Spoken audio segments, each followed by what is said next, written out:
La majorité des courts-métrages de Cyprien parlent de l'évolution d'une relation entre deux personnages et délivrent à la fin un message fort, souvent émouvant. Le dernier en date, réalisé par François Descraques, n'y fait pas exception et contient beaucoup de sous-entendus pour appuyer son idée. Bien sûr, cette vidéo n'est que mon interprétation du court-métrage, chacun est libre d'en tirer ce qu'il veut. Bienvenue sur la chaîne de Natel, ce soir je vous parle de Minori.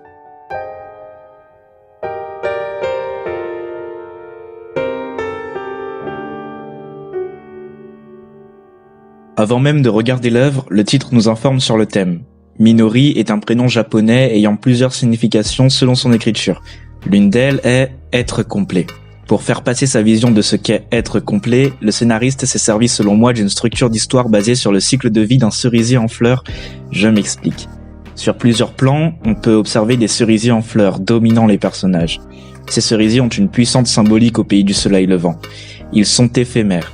Ils fleurissent pendant 1 ou 2 semaines, puis les fleurs meurent et enfin ils refleuriront plus tard. On peut résumer ces 3 étapes par la vie, la mort et le renouveau.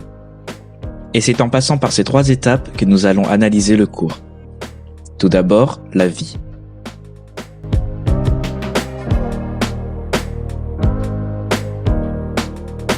Pendant le trajet d'Adrien, de magnifiques sakura l'accompagnent dans le décor. Ils sont aussi symboles du printemps.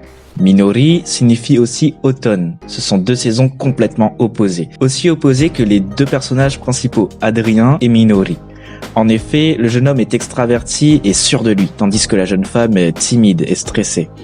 Adrien est déterminé et en oublie la politesse pour obtenir sa place. D'ailleurs, il ne semble pas au courant de beaucoup de coutumes du Japon, contrairement à elle. Là où elle s'excuse sans arrêt, lui trouve toujours une solution et agit. Seulement, il n'était pas temps pour lui ni elle de réussir puisqu'aucun des 2 n'était complet. Alors vient la mort. La scène de la nuit nous délivre de magnifiques images qui ne sont pas seulement belles mais qui ont un sens. Il sait qu'elle a quelque chose dont il a besoin et il la cherche. Il se retrouve alors confronté à ce monde dense, perdu dans l'immensité de la ville, perdu dans la foule, cet océan de personnes qui le submerge.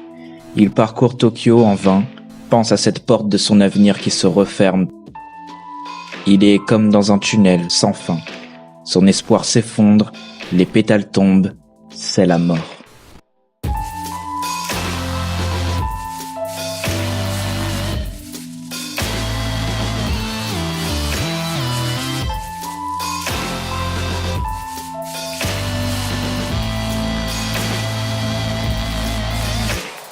Puis vient le renouveau.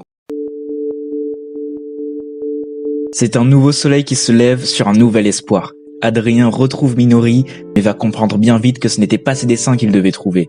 Ils mettent enfin leurs talents en commun et combinent les personnages de l'un et les décors de l'autre. L'idée qu'ils se complètent enfin est renforcée par la scène à vélo où Adrien pédale et Minori le guide. Enfin, les personnages ont évolué puisqu'Adrien tâche désormais d'avoir une attitude plus respectueuse et Minori décide d'elle-même d'aller au rendez-vous. La musique composée par Guillaume Ferrand est incroyable. Les décors et les plans respirent la culture fascinante du Japon.